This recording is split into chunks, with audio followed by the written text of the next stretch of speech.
नमस्कार, आपका अखबार पर आपका स्वागत है। मैं हूं प्रदीप सिंह। पश्चिम बंगाल में भारतीय जनता पार्टी डूब गई है या तैर सकती है?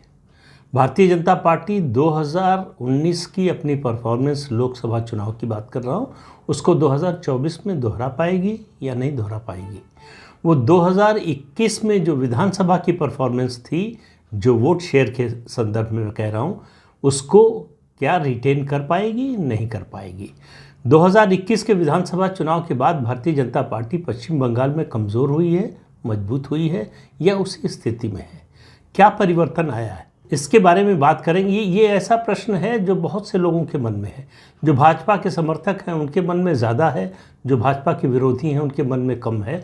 उनके मन में कम इसलिए है कि भाजपा के जो विरोधी हैं वो मान कर चल रहे हैं कि पश्चिम बंगाल से बीजेपी की विदाई हो गई। विदाई मतलब 2019 में जो उसकी परफॉर्मेंस थी लोकसभा की, वो पीक कर गई, अब उससे कम होना है। हो सकता है बीजेपी इकाई में आ जाए, यानी 10 से भी कम सीटें आएँ। कोई 3-4 सीटें दे रहा है, कोई 6-7 सीटें दे रहा है। इससे ज़्यादा जो पोलस्टर है वो भी जो 2019 की परफॉर्मेंस है उसको रिपीट करते हुए नहीं दिखा रहे हैं। क्या यही सच्चाई है? देखिए, सच्चाई हमेशा दो चीज़ों के बीच में होती है, एक रियलिटी और दूसरा परसेप्शन। परसेप्शन और रियलिटी के बीच में भी बहुत कुछ होता है। रियलिटी जो है वो अक्सर जो है परसेप्शन का आवरण ओढ़कर पेश की जाती है। उसको जब आप परसेप्शन के आवरण से पेश करते हैं तो रियलिटी छिप जाती है। ये मेरा मानना है, मतलब बहुत से लोग इससे असहमत भी हो सकते हैं। अब आप देखिए क्या दिया जाता है कि बीजेपी की स्थिति खराब हो गई। 2021 के विधानसभा चुनाव के बाद भीषण हिंसा हुई पश्चिम बंगाल में। भाजपा के कार्यकर्ताओं की हत्या की गई, उनको मारा पीटा गया, उनके घर जलाए गए, महिलाओं के साथ बदसलूकी की गई, अपहरण, बलात्कार, पलायन हुआ, असम भाग कर जाना पड़ा हज़ारों लोगों को। और ये तर्क ये है कि भारतीय जनता पार्टी का नेतृत्व उनके बचाव में खड़ा नहीं हुआ। अब ये मैं कह रहा हूँ, इनमें से कोई भी बात गलत नहीं है, तथ्यात्मक रूप से सब कुछ सही है। तो ये मानना है, ये इन तथ्यों की रोशनी में लोग ये मानकर चल रहे हैं कि भारतीय जनता पार्टी ने चूंकि अपने कार्यकर्ताओं का साथ नहीं दिया संकट के समय में, तो इसलिए भारतीय जनता पार्टी से उनका जो समर्थक वर्ग था वो नाराज़ हो गया, वो अलग हो गया।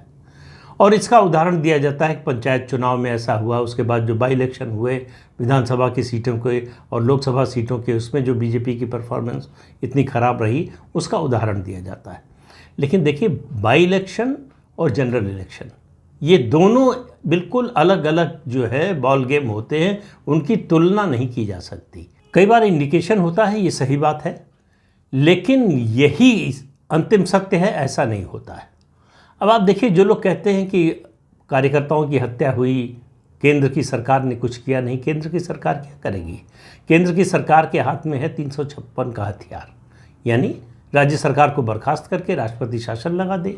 तो मेरे सहित बहुत से लोगों का उस समय मानना था कि केंद्र सरकार को ऐसा करना चाहिए। लेकिन भारतीय जनता पार्टी का जो शीर्ष नेतृत्व है उसका मानना था कि ये एंटी डेमोक्रेटिक स्टेप होगा, ये जनतंत्र विरोधी कदम होगा। एक पार्टी जो इतना बड़ा मैंडेट लेकर आई है लोगों का, उसको बर्खास्त कर देना ये लोगों को पसंद नहीं आएगा, भले ही कुछ नाराज़ लोगों को इससे खुशी मिले। तो भारतीय जनता पार्टी ने एक उत्तराखंड का एक उदाहरण अपवाद छोड़ दे तो पिछले 9.5 साल में किसी सरकार को बर्खास्त नहीं किया है। ये रिकॉर्ड अभी तक मोदी सरकार का कायम है। कुछ लोग जो है इसकी भी आलोचना करते हैं, तंज कसते हैं, व्यंग करते हैं कि केवल अपना रिकॉर्ड बनाने के लिए मोदी जो है वो पश्चिम बंगाल की सरकार को बर्दाश्त कर रहे हैं।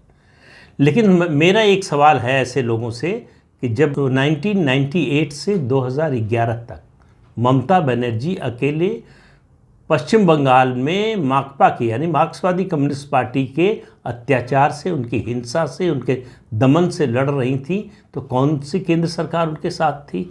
कौन सा केंद्रीय नेतृत्व उनके साथ खड़ा था? वो अकेले लड़ी थी।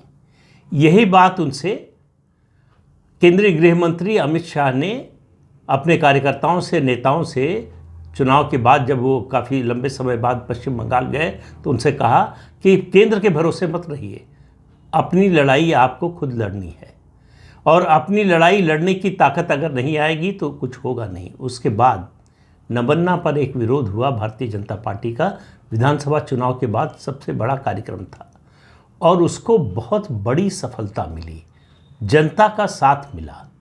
देखिए, पश्चिम बंगाल की जनता चुनावी हिंसा की उसको आदत पड़ चुकी है, उसको मालूम है कि ये कोई नई बात नहीं है। उसको परिवर्तन ये लग रहा था कि इस समय जिस पार्टी के खिलाफ हिंसा हो रही है, जिसके कार्यकर्ताओं के खिलाफ हिंसा हो रही है, उसकी केंद्र में सरकार है। लेकिन जब कांग्रेस की केंद्र में सरकार थी तब भी सीपीएम के लोग उसके कार्यकर्ताओं के खिलाफ हिंसा करते थे, लेकिन कांग्रेस की सरकार ने कभी राष्ट्रपति शासन नहीं लगाया। हालांकि इस मामले में उसका रिकॉर्ड सबसे खराब है। तो इसलिए केवल इस आधार पर कह देना कि बीजेपी पश्चिम बंगाल से ख़त्म हो गई या उसका वो वजूद नहीं रह गया जो 2019 के लोकसभा चुनाव तक था, ये मैं मानने को तैयार नहीं हूँ। उसके कारण कई हैं। भारतीय जनता पार्टी ने कितना गेन किया है, देखिए 2019 में 2016 में विधानसभा चुनाव, दोनों में स्थिति ऐसी थी कि भारतीय जनता पार्टी का संगठन तैयार नहीं था। हर बूथ पर उसके लिए कार्यकर्ता भी खोजना मुश्किल था। ऐसे में 2019 की परफॉर्मेंस थी मोदी के नाम पर और कई वादों के नाम पर, जिनमें से एक जो है नागरिकता कानून भी था, उसके नाम पर मथुरा समुदाय का बड़े पैमाने पर वोट मिला। तो एक सवाल बीजेपी की परफॉर्मेंस से जुड़ा हुआ है कि क्या 2024 के लोकसभा चुनाव से पहले सीएए लागू होगा? क्या नागरिकता संशोधन कानून केंद्र सरकार लागू करेगी? लागू करेगी मतलब उसके रूल्स बनाएगी। कानून तो बन चुका है, केवल रूल्स फ्रेम होने बाकी हैं। क्या वो करेगी? ये एक बड़ा सवाल है जिस पर बहुत कुछ निर्भर करेगा। दूसरी बात, जिसका जितने पोलस्टर हैं, जितने विश्लेषक हैं, जितने राजनीति के जानकार हैं, वो सब लोग जिस बात को एक तरह से इग्नोर करते हैं वो है पश्चिम बंगाल में अभूतपूर्व करप्शन। अब आप कहेंगे कि इसमें नई बात कौन सी है? सीपीएम के राज के समय भी जो है निचले स्तर पर इसी तरह का करप्शन था। ममता बनर्जी के समय फ़र्क ये आया है कि नीचे से ऊपर तक है। लेकिन ये पहली बार पश्चिम बंगाल में हो रहा है कि हाई कोर्ट की निगरानी में भ्रष्टाचार के आरोपों की जांच हो रही है। करोड़ों रुपए के नोट मंत्री के घर से बरामद हो रहे हैं, उसके विजुअल्स लोगों ने देखे हैं। पहले तो आरोप था कि इन्होंने इतना पैसा ले लिया, इन्होंने इतना ले लिया कि नहीं लिया। ये आरोप लगाने वाले और जिस पर आरोप लग रहा है उन दोनों की विश्वसनीयता और उनके समर्थकों में उनकी जो साख है उस पर निर्भर करता था कि माना जाएगा कि नहीं। 2016 में यही कोशिश की बीजेपी ने, विधानसभा चुनाव में नारदा शारदा सब उठाया, कोई असर नहीं हुआ, क्योंकि ममता बनर्जी ने उस समय भ्रष्टाचार के खिलाफ जो अपने लोग थे उनके खिलाफ कदम उठाया। जो कट मनी लिया था उसको वापस करवाया और 2019 में भी करवाया था उन्होंने, हालांकि उसका असर उतना हुआ नहीं। अब जो स्थिति है, ख़ास तौर से ये जो शिक्षक भर्ती घोटाले में और म्यूनिसिपल कॉरपोरेशन में जो भर्ती घोटाले में, अभी उनके बड़े करीबी मंत्री हैं फिरहाद हकीम, जो कोलकाता के मेयर भी हैं और उनके कैबिनेट मिनिस्टर भी हैं, उनके 6 ठिकानों पर 26 सितंबर को सीबीआई की रेड हुई, फिर 8 सितंबर को हुई और उसमें बहुत महत्वपूर्ण दस्तावेज मिले। एक बात, पार्थ चटर्जी के बारे में आपको मालूम ही है। इसके अलावा जो मंत्री गिरफ्तार हुए हैं उनके बारे में पता है। तो मंत्रियों की गिरफ्तारी और मंत्रियों का जेल में होना ये पहली बार हो रहा है पश्चिम बंगाल की राजनीति में। ममता बनर्जी पर आरोप भरे लगे हों 2016-2019 में, लेकिन उनका कोई मंत्री जेल नहीं गया था इस तरह से इतने लंबे समय के लिए। जेल में है और ये लोगों के रोजगार से जुड़ा हुआ है। अयोग्य लोगों को नौकरी दी गई पैसा लेकर और जो योग्य थे उनको रिजेक्ट कर दिया गया। ये बात किसी परिवार में, जिस परिवार के बच्चे को नौकरी से वंचित किया गया, वो परिवार इस बात को कभी भूल नहीं सकता है। इसका असर है, ममता बनर्जी को इसका अंदाज़ा है। उसके अलावा अभिषेक बनर्जी और उनकी पत्नी रिजुता, इनके खिलाफ जो कोल माइनिंग के जो है भ्रष्टाचार के आरोप हैं, जिनकी ईडी और सीबीआई जांच कर रही है, जिसके बारे में आप कह सकते हैं कि ईडी किस दिन अभिषेक बनर्जी और उनकी पत्नी को गिरफ्तार कर लेगी पता नहीं। ये डर ममता बनर्जी सार्वजनिक रूप से जाहिर करती रहती हैं कि मेरे परिवार के लोगों को ये गिरफ्तार करना चाहते हैं, जेल में भेजना चाहते हैं। वो कहा जाता है कि जो है अगर पार्थ चैटर्जी बीजेपी में चले गए होते तो पाक साफ हो जाते, लेकिन ये सब बातें तब तक चलती हैं जब तक कोई सबूत नहीं मिलता। भ्रष्टाचार की मनी ट्रेल मिल जाए, पैसा बरामद हो जाए, फिर ये सब प्रत्यारोप जो है वो चलते नहीं हैं कि बीजेपी के पास वॉशिंग मशीन है जिसमें भ्रष्टाचारी धुल जाते हैं। ये सब तब तक चलता है जब तक कोई प्रमाण नहीं मिलता है। तो अब प्रमाण मिलने लगा है और हाई कोर्ट की निगरानी में कई मामलों की जांच चल रही है, सीबीआई जांच कर रही है। 2021 के चुनाव के बाद, विधानसभा चुनाव के बाद जो हिंसा हुई उसकी भी जांच चल रही है। उसमें भी बहुत से लोग टीएमसी के फंसने वाले हैं, उसकी आंच भी ममता बनर्जी तक आएगी और इन घोटालों की भी। तो पश्चिम बंगाल के लोगों ने घोटालों का ऐसा नज़ारा इससे पहले कभी नहीं देखा। जिस तरह से मनरेगा को लेकर बड़ा बड़ा आजकल आंदोलन कर रही है टीएमसी, केंद्र सरकार पैसा नहीं दे रही। क्यों नहीं दे रही है? इसलिए कि आपने मनरेगा का जो पैसा था उसमें घोटाला किया, फर्जी लोगों को पैसा दिया, जो जेन्युइन थे, जो उसके हकदार थे, उनको पैसा नहीं मिला। उसकी जांच केंद्र सरकार ने कराई और उसमें घोटाला मिला। प्रधानमंत्री आवास योजना में घोटाला मिला कि जो एलिजिबल नहीं थे उनको दिया गया। किसान सम्मान निधि में घोटाला हुआ। तो ऐसा कोई क्षेत्र छोड़ा नहीं है पश्चिम बंगाल सरकार ने जिसमें घोटाला ना हुआ हो।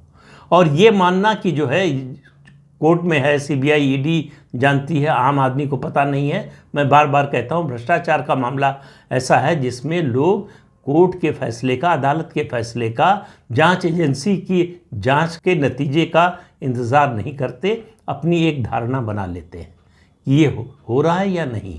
तो जिसके परिवार के बच्चों के साथ हुआ है, जिसने देखा अपने पड़ोसी के साथ, रिश्तेदार के साथ, दोस्त के साथ, उनके बच्चों के साथ ये होते हुए देखा, जिन्होंने रिश्वत दी है, उनको मालूम है कि सच्चाई क्या है। तो ये एक इतना बड़ा फैक्टर है जिसको सभी राजनीतिक विश्लेषक इग्नोर करके, उसकी अवहेलना करके चल रहे हैं। और मेरा मानना है कि यही गेम चेंजर साबित होगा। इसके साथ आप जोड़िए प्रधानमंत्री की अपील। मैं लोकसभा चुनाव की बात कर रहा हूँ, अभी विधानसभा चुनाव की बात नहीं कर रहा हूँ। इसलिए जो है स्टेट में लीडरशिप है, नहीं है, अच्छी है, खराब है, वो सब बातें जो हैं वो गौड़ हैं, उनको प्राथमिकता मिलती है विधानसभा के चुनाव में। लोकसभा चुनाव में चेहरा प्रधानमंत्री होंगे, अपील उनकी होगी, सरकार उनको बनानी है, प्रधानमंत्री उनको बनना है। वो अपने लिए वोट मांगने जाएंगे। और इसलिए जो है विधानसभा चुनाव से या कुछ बाई इलेक्शन के नतीजों से अगर आप जज करेंगे या आप विश्लेषण करना चाहेंगे लोकसभा के संभावित नतीजों का, लोकसभा चुनाव के 2024 के संभावित नतीजों का, तो आप गलत नतीजे पर पहुंचेंगे। इसलिए मेरा कहना है कि पश्चिम बंगाल के बारे में कोई निष्कर्ष निकालने से पहले जल्दबाजी मत कीजिए। ममता बनर्जी बहुत परेशान हैं। अपने पूरे राजनीतिक जीवन में इस तरह से बचाव की मुद्रा में वो इससे पहले कभी नहीं थी जितना आज है, क्योंकि ये राजनीतिक लड़ाई नहीं है। उनको कानूनी और भ्रष्टाचार के खिलाफ अपना बचाव करना है। अगर भारतीय जनता पार्टी से राजनीतिक लड़ाई होती तो उनके लिए ज़्यादा मुश्किल नहीं होती। दूसरा बड़ा फैक्टर जो होने वाला है, एक छोटी सी घटना आपको बता रहा हूँ। 5 अक्टूबर को गोरखपुर में हुई। गोरखपुर में गोरक्षनाथ मंदिर में देश भर से लोग आते हैं, पश्चिम बंगाल से भी एक दल आया था। वहाँ उत्तर प्रदेश के मुख्यमंत्री योगी आदित्यनाथ मौजूद थे। उनका जनता दरबार लगा। मिलते हैं, जब वहाँ रहते हैं तो लोगों से मिलते हैं, जो बाहर से आते हैं उनसे भी मिलते हैं। तो पश्चिम बंगाल से जो लोग आए थे उन्होंने कहा, योगी जी हम लोगों को बचा लीजिए, हिंदुओं के खिलाफ बड़ा अत्याचार हो रहा है पश्चिम बंगाल में, हमारी ज़मीनों पर कब्जा किया जा रहा है, हमको धमकी दी जा रही है। योगी जी ने कहा कि भाई मैं तो पश्चिम बंगाल के मुख्यमंत्री हूँ नहीं, पश्चिम बंगाल में तो मुख्यमंत्री कोई और है। तो उन्होंने कहा हम ये सब नहीं जानते, हम जानते हैं कि हिंदुओं को अगर कोई बचा सकता है तो आप ही बचा सकते हैं। अब आप समझिए कि ये भावना, अगर पश्चिम बंगाल के हिंदुओं में ये भावना आ गई कि ममता बनर्जी के राज में वो सुरक्षित नहीं है, तो ये दूसरा बड़ा गेम चेंजर साबित हो सकता है। और इससे आप जोड़कर देखिए 2021 के चुनाव के बाद प्रशांत किशोर की बात को, कि जब तक बीजेपी को 70% से ज़्यादा हिंदुओं का वोट नहीं मिलेगा वो पश्चिम बंगाल में सत्ता में नहीं आ पाएगी। तो अभी सत्ता में आने की बात तो नहीं हो रही है, अभी लोकसभा चुनाव की बात हो रही है। तो 2024 के लोकसभा चुनाव में इन तथ्यों को देखते हुए मुझे लगता है कि हिंदू समुदाय का 2019 की तुलना में ज़्यादा वोट बीजेपी को मिलेगा। और जिस तरह से मुस्लिम तुष्टीकरण की नीति पर चल रही हैं ममता बनर्जी, उसका नुकसान होगा। तीसरी बात, जो तीसरा जो है गेम चेंजर हो सकता है, वो है जो विपक्षी अलायंस बना है उसमें दरार पश्चिम बंगाल में। पूरे देश की बात नहीं कर रहा हूँ, पूरे देश में क्या होगा नहीं होगा उसकी बात फिर कभी करेंगे, आज केवल पश्चिम बंगाल की। सीपीएम ने बड़ा स्पष्ट कर दिया है कि वो तृणमूल कांग्रेस से कोई समझौता नहीं करेगी, और ममता बनर्जी भी पहले से स्पष्ट कर चुकी हैं कि वो कांग्रेस से भी समझौता नहीं करेंगी अगर कांग्रेस सीपीएम के साथ आएगी। तो इससे आप अंदाज़ा लगा लीजिए, तो सीपीएम और हो सकता है कांग्रेस साथ जाए। कांग्रेस को तय करना है कि उसको सीपीएम के साथ जाना है या ममता बनर्जी के साथ। ममता बनर्जी कांग्रेस से अलायंस कर सकती हैं, उसको 2-3 सीटें दे सकती हैं। और कांग्रेस के साथ है इंडियन सेकुलर फ्रंट, जो फुरफुरा शरीफ का जो दरगाह है, मस्जिद है, उसके लोगों ने, उसके मौलवियों की बनाई हुई पार्टी है, जो 2021 का विधानसभा चुनाव लड़ी थी और उनका एक विधायक जीता था। तो सीपीएम अलग लड़ती है इंडियन सेकुलर फ्रंट के साथ, तो मुस्लिम वोटों में चाहे थोड़ा सा ही बंटवारा ज़रूर होगा, और ये बंटवारा जो है केवल और केवल ममता बनर्जी को नुकसान पहुंचाएगा, क्योंकि भाजपा को तो मुस्लिम वोट न मिलता है न कभी मिलेगा। तो इसलिए जो है मैं कह रहा हूँ, ये 3 बड़े फैक्टर हैं जिनको ध्यान में रखना चाहिए पश्चिम बंगाल के नतीजों, मतलब 2024 के संभावित नतीजों के बारे में कोई निष्कर्ष निकालने से पहले। तो पश्चिम बंगाल में भारतीय जनता पार्टी डूबी नहीं है। जैसे ही पानी बढ़ेगा यानी चुनाव आएगा, वो आपको तैरती हुई नज़र आएगी। और मेरा मानना है ये जो तीनों फैक्टर मैंने बताए, इनको ठीक से अगर इनका इस्तेमाल बीजेपी कर पाई तो वो 2019 की परफॉर्मेंस को न केवल दोहरा सकती है बल्कि उससे बेहतर परफॉर्मेंस कर सकती है। ये बात मेरी आज याद रखिएगा।